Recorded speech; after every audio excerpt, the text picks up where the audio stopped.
गोवर्धन पर्वत से मिलता है कलियुग के अंत का प्रमाण।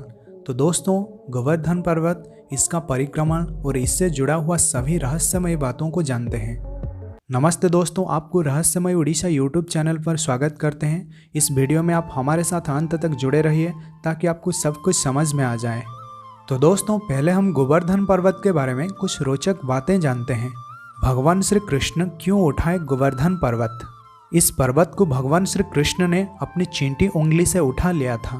कारण यह था कि वो गोकुल, वृंदावन और मथुरा के लोगों को अति जल वृष्टि से बचाना चाहते थे।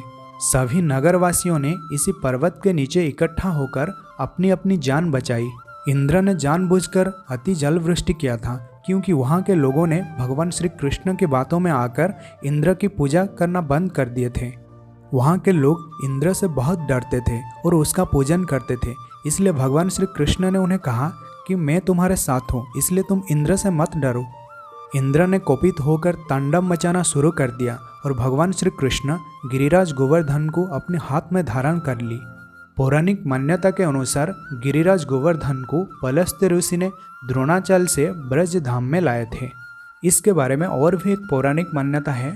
जब भगवान श्री राम ने सेतुबंध का निर्माण कर रहे थे, उसी समय भगवान श्री हनुमान जी गिरिराज गोवर्धन को अपने हाथ में धारण करके वहां पर ले जा रहे थे और अचानक उन्हें शून्य से दिव्य वाणी हुआ कि अभी सेतुबंध का काम समाप्त हो गया।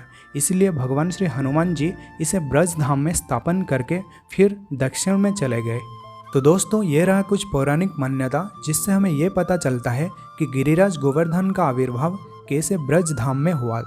इसके बाद हम जानते हैं गोवर्धन परिक्रमा का महत्व। इसके परिक्रमा करने से हमें क्या क्या लाभ होता है। बल्लभ संप्रदाय के वैष्णव मार्गी लोग तो इसकी परिक्रमा अवश्य ही करते हैं, क्योंकि बल्लभ संप्रदाय में भगवान श्री कृष्ण के उस स्वरूप को आराधना की जाती है जिसमें उन्होंने बाएं हाथ से गोवर्धन पर्वत उठा रखा है और उनका दाएं हाथ कमर पर है। इस पर्वत की परिक्रमा करने के लिए समूचे विश्व से कृष्ण भक्त, वैष्णव जन और बल्लभ संप्रदाय के लोग आते हैं। यह पूरी परिक्रमा लगभग 7 कोस अर्थात 21 किलोमीटर का है। परिक्रमा मार्ग में पड़ने वाले प्रमुख स्थल अन्योर, जातिपुरा, मुखारविंद मंदिर, राधा कुंड, कुसुम सरोवर, मानसी गंगा, गोविंद कुंड, पुंछरी का लोठा, दाम घाटी इत्यादि है। गोवर्धन में सुरभि गाय, एरावत हाथी तथा एक शिला पर भगवान श्री कृष्ण की चरण चिन्ह है। परिक्रमा की शुरुआत वैष्णव जनों जातिपुरा से और सामान्य जनों मानसी गंगा से करते हैं और फिर उसी स्थान पर पहुंच जाते हैं। परिक्रमा के दौरान आपको पुंछरी के लोठा के पास जाना अत्यंत आवश्यक है, क्योंकि इसी बात से ये पुष्टि होता है कि आप यहाँ सिर्फ परिक्रमा करने आए हैं। यह बात अर्जी लगाने जैसा ही है। पुंछरी का लोठा क्षेत्र राजस्थान में आता है। वैष्णव जन का मानना है कि गिरिराज पर्वत के ऊपर भगवान श्री कृष्ण का मंदिर है और भगवान श्री कृष्ण यहाँ शयन करने आते हैं। इसी मंदिर में उनका शयन कक्षा भी है और ये भी कहा जाता है कि इस मंदिर में एक गुफा है जो कि राजस्थान स्थित श्रीनाथ द्वार मंदिर तक जाता है। गोवर्धन की परिक्रमा का पौराणिक महत्व है। प्रत्येक माह की शुक्ल पक्ष की एकादशी से पूर्णमी तक लाखों भक्त यहाँ की सप्तकोशी परिक्रमा करते हैं।